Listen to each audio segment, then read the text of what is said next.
যাজ্ঞসেনীর খুলছে শাড়ি, টানছে ধরে দুঃশাসন।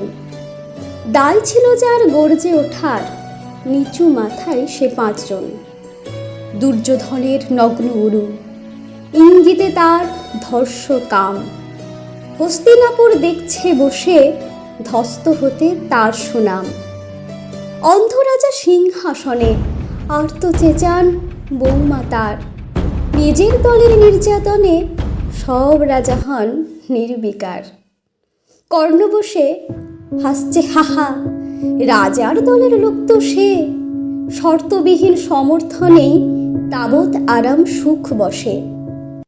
ভীষ্ম দ্রোণ কৃপ নীরব, সরকারি লোক হাজার হোক, রাজার কথায় তোমার কথা, তুমি যখন রাজার লোক। খলশকুনি দেখছে সবই, বস্তুত সে ধ্বংস চায়।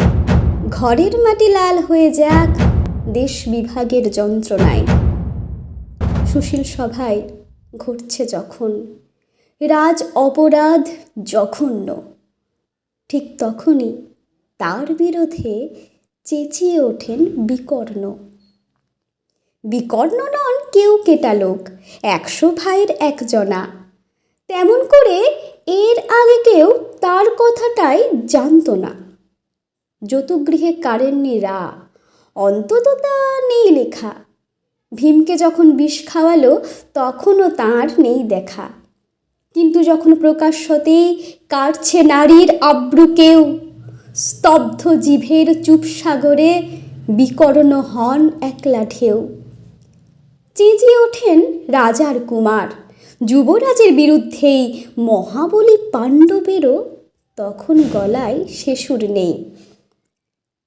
রাজাও যখন নীরব থেকে সায় দিয়ে যায় ধর্ষণে, ঠিক তখনই সমস্ত যুগ বিকর্ণদের স্বর শোনে। আমরা যারা কিচ্ছুটি নই, একটি মোটে ভোট কেবল। অত্যাচারের সামনে এলো সঙ্গে শুধু চোখের জল।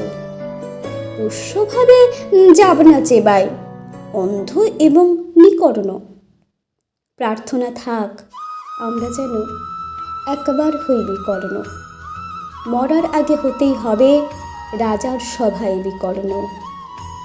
মরার আগে হতেই হবে রাজার সভায় বিকর্ণ।